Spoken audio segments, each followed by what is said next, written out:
मतलब आप ये कहना चाह रहे हैं कि जो जॉब कार्डधारी हैं वो बाहर रह रहे हैं लेकिन यहाँ काम भी कर रहे हैं कागज में इसके साक्ष्य होंगे ना? हाँ एकदम आप आखिर 90 लेबर का जो हाजिरी है वो पैसा कहाँ जा रहा है, किसके पास जा रहा है?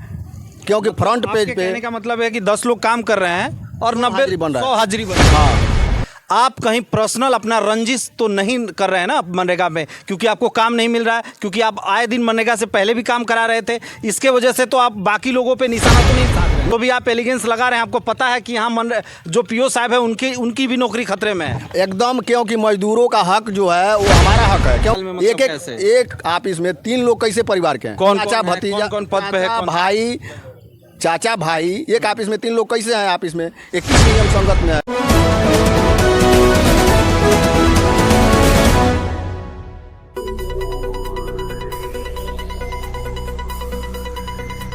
नमस्कार, आप देख रहे हैं पटना न्यूज़ 24 लाइव। आज हम लोग मधुबनी प्रखंड के और ये 10वां ब्लॉक का प्रांगण है। कुछ घोटाले आए दिन अलग अलग प्रकार से होते हैं। पहले इनका परिचय जानेंगे, फिर इनका मुद्दा क्या है उस विषय में जानेंगे। सबसे पहले आपका परिचय। हमारा नाम प्रदीप ठाकुर है और भाकपा माले पार्टी के हम यहाँ बगहा जिला सचिव हैं खेत मजदूर का, और हमारा घर यहीं इसी प्रखंड में है। ठीक है प्रदीप जी, आप जो भी मुद्दा आप बोलिएगा या एलिगेंस लगा रहे हैं, सोच समझ के और सही और साक्ष्य के तरफ लेके लगाइएगा, ठीक है? पहला मुद्दा आपका क्या है और किस ऑफिस पे लगा रहे हैं और कौन उसके जिम्मेदार हैं? पहला मुद्दा है हमारा कि मनरेगा ऑफिस पे हम एथी कर रहे हैं कि जैसे काम हो रहा है, आज मजदूरों का जॉब कार्ड जो बना है, बहुत माने कोरोना पीड़ित में लोग बहुत परेशान थे, बाहर से मजदूर वापस घर आ रहे थे। उस पीरियड में हम लोग आंदोलन करके जगह जगह प्रखंड पे सरकार से मांग की है कि काम मिलना चाहिए 100 दिन का जी। उस तहत मनरेगा में जॉब कार्ड बना, और जॉब कार्ड बनने के बाद लोगों को ज़मीन पे काम नहीं मिलने के चलते जॉब कार्डधारी फर्जी तरीके से बना के, और वो लोग बाहर हैं कहीं हैं, उस तरह के काम मधुबनी प्रखंड में हो रहा है। मतलब आप ये कहना चाह रहे हैं कि जो जॉब कार्डधारी हैं वो बाहर रह रहे हैं लेकिन यहाँ काम भी कर रहे हैं कागज में इसके साक्ष्य होंगे ना? हाँ एकदम आप इससे जाँच। दूसरा मुद्दा क्या है? दूसरा है कि जो भी एनएमएस जो भी साइट चल रहा है 10 पंचायत में, मधुबनी प्रखंड में 10 पंचायत है, उस पंचायत में हर पंचायत में मनरेगा से जो काम हो रहा है उसका एनएमएस का अविलंब जांच किया जाए। इसके लिए हम आवेदन बीडीओ साहब को दिए थे और पेपर में भी निकलवाए थे। जो आप बता रहे हैं इसमें क्या क्या दिक्कत आ रही है, खुल के बताइए, क्योंकि ऑडियंस को भी लोगों को समझना चाहिए। जैसे मान लीजिए कि 100 दिन 100 लेबर का काम है जी, 10 लेबर काम कर रहे हैं, 100 लेबर का रोज हाजिरी बन रहा है। आखिर 90 लेबर का जो हाजिरी है वो पैसा कहाँ जा रहा है, किसके पास जा रहा है?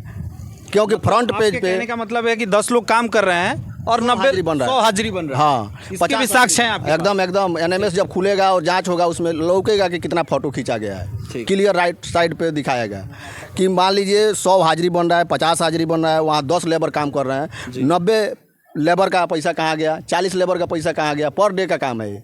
अविलंब इसका जांच होना चाहिए। हम मांग कर रहे हैं कि यहाँ के डीडीसी महोदय से कि वो अविलंब इस न्यूज़ को माध्यम से देख के अविलंब मधुबनी का जांच किया जाए। ठीक है, इसके अलावा कोई और मुद्दा भी है आपके पास? और मुद्दा है कि यहाँ मान लीजिए कि वेंडर का जो मान लीजिए लोग पक्का वर्क काम किए हैं, आज तक पेमेंट नहीं हुआ। यहाँ मनरेगा ऑफिस में अनेकों तरह से फंसाया जाता है और कमीशन के नाम पे 25% 30% के नाम पर ऑफिस में वसूला जाता है। जैसे कि किस तरह फंसाया जाता है वेंडर को, आप बता रहे हैं? मान लीजिए कि काम करा दिए, कह रहे हैं कि लोग की काम कीजिए, और काम करने के बाद लोगों ने बराबर दौड़ रहे हैं ऑफिस में, काम किए, और मान लीजिए 1 महीना 2 महीना पेमेंट करने के लिए आज 6 महीना साल भर हो गया, आज तक पेमेंट नहीं हुआ पक्का वर्क का मनरेगा का।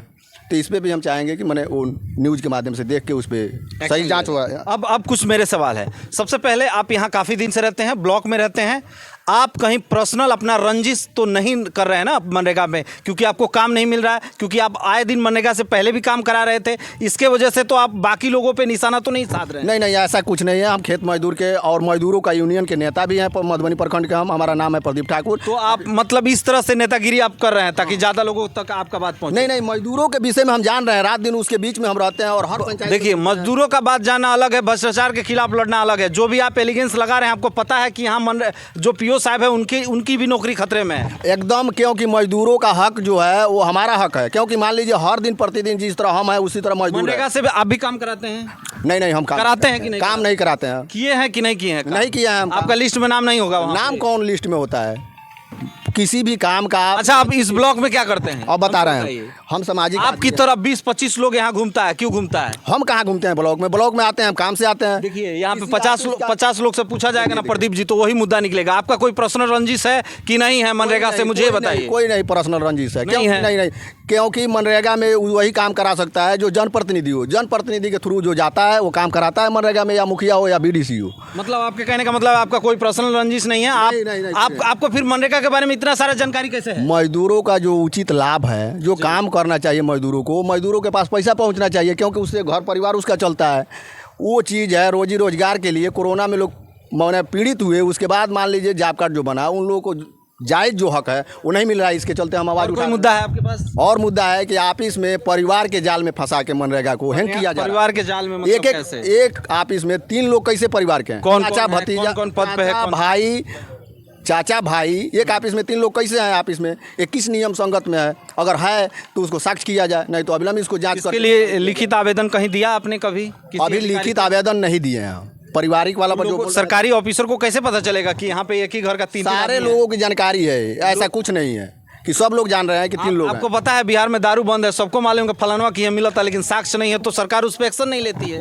उसके लिए आपको खड़ा होना पड़ेगा ना, किसी को वीडियो देना पड़ेगा ना कि किस तरह क्या है। अभी तो इसी तरह आपको भी अगर पता है तो यहाँ वीडियो साहब को दिए हैं कभी लिखित में? डीडीसी को एकदम दिया गया। अभी आपको चैनल के माध्यम से हम बताना चाह रहे हैं कि आपके अगर चैनल के माध्यम से चल रहा है तो उसके बाद हम लिखित भी करेंगे और आगे भी कार्रवाई करने के लिए हम जाएंगे। ज़रूरत आएगा तो डीडीसी के पास भी हम जाएंगे, ज़रूरत आएगा तो एसडीएम मैडम के पास भी जाएंगे। वीडियो साहब से कहने पे कहते हैं कि हमारे बैरिय अधिकारी जो लोग हैं वही कार्रवाई कर सकते हैं, हम इसमें कुछ नहीं करते हैं।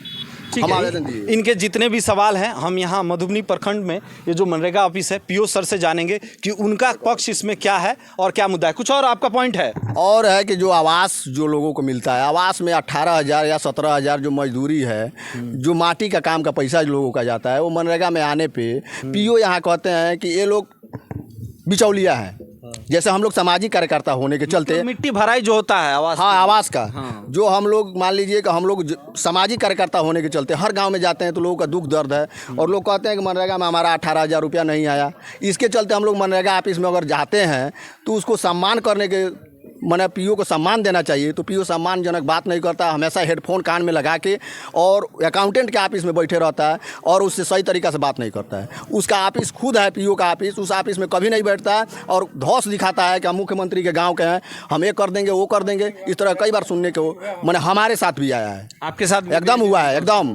और वो भी कुर्सी पर बैठे रहता है और सामाजिक कार्यकर्ता होने के चलते बगहा जिला सचिव हैं हम खेत मजदूर के, हमको भी एक बार बैठने का भी कुर्सी नहीं दिया जाता है मनरेगा ऑफिस में। मतलब देखिए वो अगर आपके साथ मिसबिहेवियर कर रहे हैं इसके लिए तो नहीं ना आप इशारा बयान दे रहे हैं। अच्छा, देखिए कोई भी अधिकारी जो होता है उसका अपना तरीका होता है, जरूरी नहीं है कि कब किस तरह कौन लोग बिहेव करता है। हम लोगों को भी कहीं लोग अच्छा सम्मान देता है, कहीं नहीं देता है, तो उसके कारण से हम किसी के ऊपर गलत बयान नहीं करेंगे। नहीं ऐसा नहीं है, ऐसा इसलिए है कि आवास के जो पैसा है जो लोग को परेशान किया जा रहा है उसमें 100-200 हमेशा ऑपरेटर जो लेता है, इसके चलते हम लोग जाते हैं। मान लीजिए अनेकों गाँव के महिलाएं हैं, महिलाओं के नाम से आवास मिला है, आवास में जो पैसा नहीं जाता है उसके चलते आदमी जाता है कि कहता है कि कर दो, उसको देख लो, उसके बाद भी सही से सुनता नहीं है। और वो काम है पीओ का काम कि सही से कराना, बशर्ते पीओ उसको जिम्मेदारी से नहीं करते हैं। जो भी आपने एलिगेंस लगाया वो मधुबनी प्रखंड के जो मनरेगा ऑफिस है वहाँ पीओ साहब से हम लोग जानने की कोशिश करेंगे कि क्या कमियां हैं, क्या ये जो कह रहे हैं ये सारी जो कमियां हैं वो है कि नहीं है। हमारी परिचय ये है कि वार्ड नंबर 2 यानी मालती देवी हमारी पत्नी है, वार्ड सदस्य है, पंचायत राज कठा वार्ड प्रतिनिधि है। क्या समस्या है मनरेगा में आपको? क्या समस्या यही है कि हमारे यहाँ इस समय तक हमारी वार्ड में एक भी काम नहीं हुआ है, और पीरस संजू है वो कहते हैं कि हम नहीं काम करेंगे, पैसा घूस मांगने के लिए बहुत वादा करते हैं, घूस पर बहुत मांगते हैं। हमारा पोखरा मांगता है संजू पीरस बार हम लोग एक पोखरा का काम डबल हुआ था, एक पोखरा का परमिट घूस पर कर दिया, और मनरेगा के कानून के प्रशासनिक नियम के अनुसार लेबरों लोगों को अभी हमारा पैसा उसमें बाकी रह गया, लेबर लोग तड़फड़ा रहे हैं।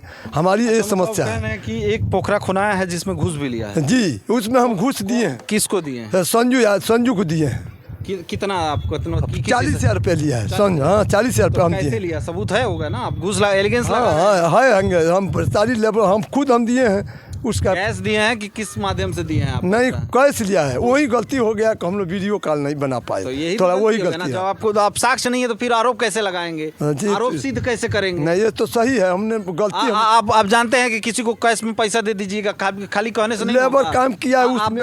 आप पैसा काहे दिए? आप काहे नहीं आवेदन लिखे? आवेदन उसके एसडीएम को काहे ना आवेदन नहीं लिखे? नहीं हमने डीडीसी को काहे नहीं लिखे? यहाँ आए थे, हम उस समय आए थे, कोई नहीं सुनवाई किया है। आपको मालूम है जब यहाँ नहीं सुनवाई करेगा तो आपको जिला में जाना चाहिए। हाँ, जिला में वहाँ भी गए थे भाई, हम लोग नहीं वहाँ चौंक पाए, मतलब थोड़ा गलती है। बार बार उन लोगों को हम कहते हैं हमारे वार्ड में कोई काम नहीं हुआ है, नरेगा डिपार्टमेंट से कोई काम नहीं हुआ है हमारे वार्ड नंबर 2 में। मनरेगा तो ऐसा कहता है ना कि आपके यहाँ जो दिक्कत है आके कराइए, उसकी लेबर पॉलिसी। एक भी लेबर कोई वहीं थे मजदूर लोग बैठते रहते रहे, कोई काम नहीं हुआ इस समय तक, कोई काम लास्ट टाइम पीओ से बात हुआ था तो उन्होंने पीओ सर ने बोला था कि लोग माटी भरा देता है, ऊपर का खड़ंजा नहीं करता है, इसी की वजह से काम नहीं। लोगों का हमारा विलंब हो रहा मिट्टी है। का वहाँ दूधू को सड़क है, अवरोध सड़क है भाई, पीएस चढ़ाया नहीं। बार बार हमारे वार्ड का जो है सर्व सारी गलती है तो पीएस के संजू जी का, तो एक दूसरे किसी का अधिकारी की कमी नहीं है। अभी हमारे साथ हैं मधुबनी दाहवा ब्लॉक से मनरेगा से हैं पीओ सर।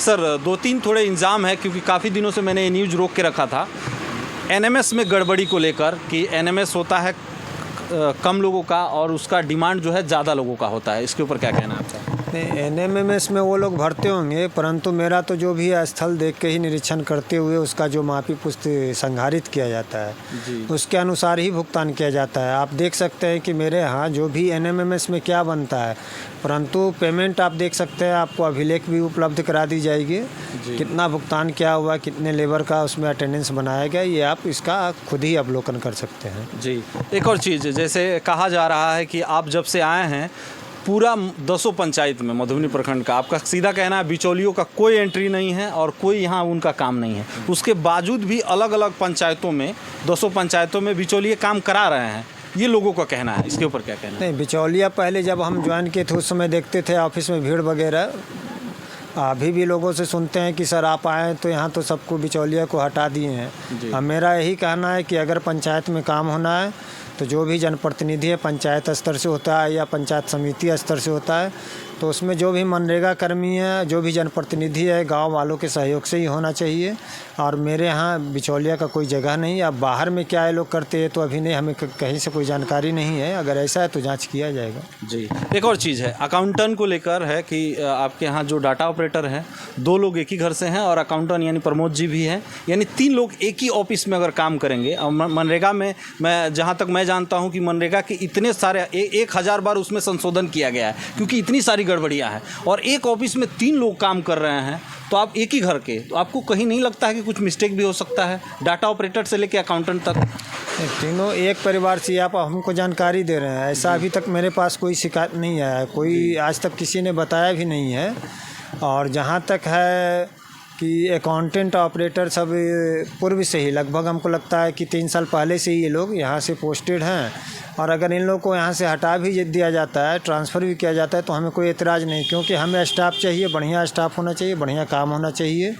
और जहाँ तक है तो मेरे पास इस तरह का अभी तक कोई शिकायत नहीं, ना ही लिखित शिकायत, ना ही कोई मौके में आज तक बोले हैं। जी, एक और चीज़ है, ये मेरा व्यक्तिगत है, कई लोग जॉब कार्डधारी हैं जो बाहर रह रहे हैं, लेकिन यहाँ लिस्ट में उनके काम हो रहे हैं, उनके अकाउंट में पैसे भी जा रहे हैं। नहीं, वैसा नहीं, तो अटेंडेंस जब भी बनेगा तो अटेंडेंस वो लिस्ट में वो देखा जाता है, जैसे डिमांड होता है तो उसका लिस्ट मांगा जाता है। और प्लस जो काम करेंगे तो उन्हीं को पैसा दिया जाए। अब तो अकाउंट पे ही है, जब भी जाएगा अकाउंट में ही पैसा जाएगा, और लाभुक जो है तो उन्हीं को पैसा जाना है।